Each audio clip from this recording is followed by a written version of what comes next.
How'd I do? Be me. Awkward 25-year-old virgin. Decide I should go out more. Go to a live performance in a club. Music is good and I actually have a good time. Casually, I look around in the club. I see a cute girl. She sees me. I look away for a second and then look back. She's still looking at me. I keep looking at her just a little longer.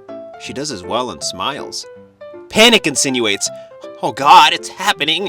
I knew it, you'll never take me alive! I throw my beer bottle at her. It hits her right in the face and she falls backwards.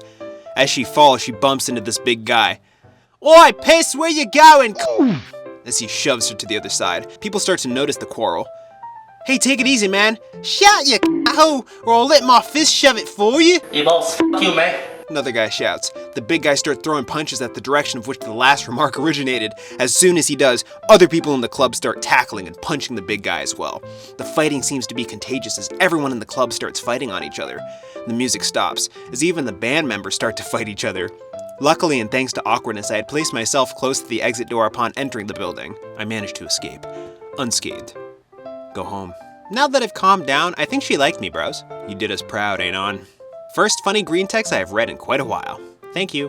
Mild pain. Okay, I'm sure there are other freaks here who are into this kind of shit that can help me. Be me past year. See hentai where the characters are getting hurt. Weirdly turned on by it. See hentai of characters with self-harm scars. Weirdly turned on by it. See a disjaya cleric. See that one episode of Moral Oral. Been having what? About who? Doing what? I think you know what this means, young man.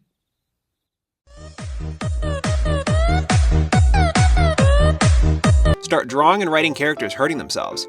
Realize masochism is really f***ing hot. Try self-flagellating with one of those belts with a metal D-ring buckle. Feels good. Keep fantasizing about hurting myself some more. Feel an urge to cut myself, but too scared and don't want scars. So basically, can someone tell me how I can hurt myself safely and without permanent damage? Anon, you f***ed up. The best time to stop was day one. The second best time is now. If you want to keep going, not like I can stop you, there's plenty of talk about safety in BDSM spaces. Shops tend to sell zero scarring whips too, if that's what you want. Just try to keep perspective. In my opinion, this is a little different to a heroin addiction. You are looking for an ecstatic escape from your own mind and life. Or else, what do you get from this experience? It cannot be parsed by the rationality and cannot be included in any coherent story. Look up the people do for BDSM. I realized at too young of an age that self-harm bad, but someone else harming, sexy. Dumb because it's the same. Anyway, they have electrical shock stuff. Even dog collars I think are safe for humans, provided no heart problems or pacemaker. Candle wax from unscented candles. Shibara if you know what you are doing. Holding ice can hurt a ton too, Desu. But yeah, look up safe BDSM torture and you will find stuff. No shame, just be careful. About to rent out half my apartment due to economical reasons. My contract runs out later this year if it does not get extended. Perfect apartment pops up close to me that I can rent, maybe. Only a one room and rent is high so my economics will be fucked. Have several female roommates I can rent out to and I will miss the economics and female company if I move. Unless they want to split a studio apartment. What do I do in this particular scenario? In this particular scenario, the only realistic thing you can do is take me Peener into Vegeta! It's the Vegeta guy. We gotta reply to that. This is serious business. Thread closed. Still stressing about work even on my weekend. Occasionally having homicidal thoughts about myself and clients I have to interact with at work. It's now bleeding into my non-work life where any small inconvenience has me fantasizing about stabbing someone to death. Those thoughts persist days after the interactions occur. All I can focus on are the hours counting down until I have to work on Monday again.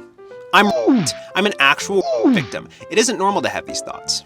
Aren't homicidal thoughts very awesome? Anyway, try getting some time off work and getting away from the situation that is causing you all of this stress. Or see a therapist about it. Or both. Never had sex, never took drugs, never been gone longer than a day from my mom, never drank alcohol, never been outside of my state. How sheltered are you, Anons? Never been mugged? Never been in a fight as an adult, never been in a situation where someone is trying to kill me, never had to fight some guy to stop my girlfriend from getting never had difficulty paying for basic living expenses like food or shelter, never been married. Pretty sheltered in my opinion. I did all of your things before 17 except sex, which was at 20 though. I mean, all of those things don't really sound very pleasant. Maybe being sheltered is a good thing in this context. Her. I'm celibate. Also her every night. That was an organic sound effect. You're welcome. Men hate women. Try to go against the hive mind and women will hate their fellow women more than any man could ever hope to achieve. Not true. Nobody hates women more than I do. I know most of you here are red-pilled at best, but the truth is, your own mother's would drip for the man who murders you, all your siblings, and your dad, and are on top of your corpses. Jesus. With an MP4 of Mike Tyson laughing. It's the same way incels claim to be pure, modest, innocent virgins despite yanking their winkies to every day and ending up with shriveled brown worsties. If real women had watched like incels instead of spreading it for a bunch of guys IRL, they wouldn't be so bitter, diseased, or single moms. Porn is the solution, it seems. Make dating app accounts with good pictures and a good profile. Swipe forever for thousands of times and almost no void swipe on me. Finally barely get some matches. Most flake and ghost, including all the most interesting ones. Get two who agree to meet up. They both reschedule last minute and are late to the date by an hour. Uglier and 20 pounds heavier than their pictures and wearing Lululemon. Start ranting about hookups with Chads, how Chad abused them, how they used to have sex with attractive Chads and how it was a phase, teehee, and now how they want to take it slow, basically with a beta buck's cuck, this means me, etc. the entire time, but not before ranting about their current friends with benefits Chad and how he's such a pig and he doesn't want to commit, but he's so hot. And can't I relate with that? I mean, I must have so much experience by now like everyone who's 30, right? Haha! The garbage filters itself out, Anon. This is a good thing for you. One orders the most expensive on the menu, eats 3 bites, has the waiter take it away to throw it in the trash, and I have to pay for it all. I'm gonna kill myself! I'm gonna jump into moving traffic! The world would be better without doll posters like you. Change or stay a loser playing with dolls forever. You hear that, OP? Become an abuse Chad, like how 4Chan likes to call it. We gotta reply to that. He's not using it in that way, you pretentious dumbass. The problem is the style of image in the posters that use them, not the method in which they are used.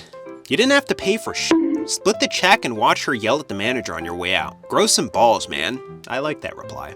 Girlfriend starts going out with me in 2015. She was secretly in a long-distance relationship with her fiance who lived abroad. They never had sex, but she asked me for advice on it by claiming it's her friend. They break up. She took a while to get over it and reach out to me. Relationship doesn't turn sexual until 2016. I take her virginity. After a month, she wants me to marry her. Ugh. She breaks down and cries when I refuse. She breaks up with me and I ghost her. She desperately tries to text, but I ignore it. 2020, I reach out again. She immediately responds and we start dating again. Girlfriend later claims broke up with another boyfriend, fiance, just to date me.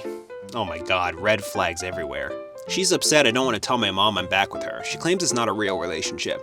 Upset I only see her once a week and only at Airbnb and can't come over to my place and that I don't want to talk on the phone to hide I'm dating her again. This is because my mom said she's mentally ill. Your mom might have a point, OP.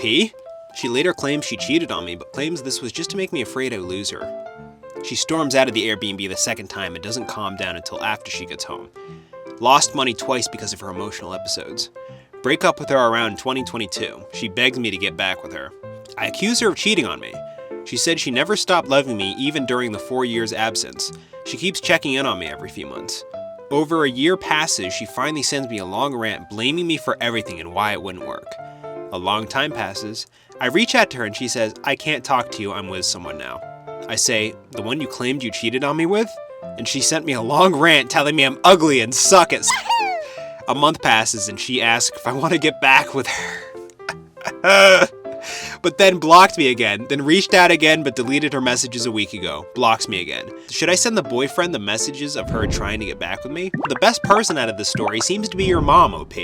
Read girlfriend, stop reading. Write reply writing OP a You're a Gotta reply to that. I read it. He's not just a he's a Just stop talking to the BPD bitch and move on with your life already. How do you not feel like a complete imbecile for getting tricked into wasting your life on these parasite females? You were used because you're pathetic, desperate, and stupid. Gotta reply to that. Probably because most of us here literally have no other options. It's either ruining your life because of a BP demon, roping because of the loneliness, or self-inducing schizophrenia. What a mess! What a mess.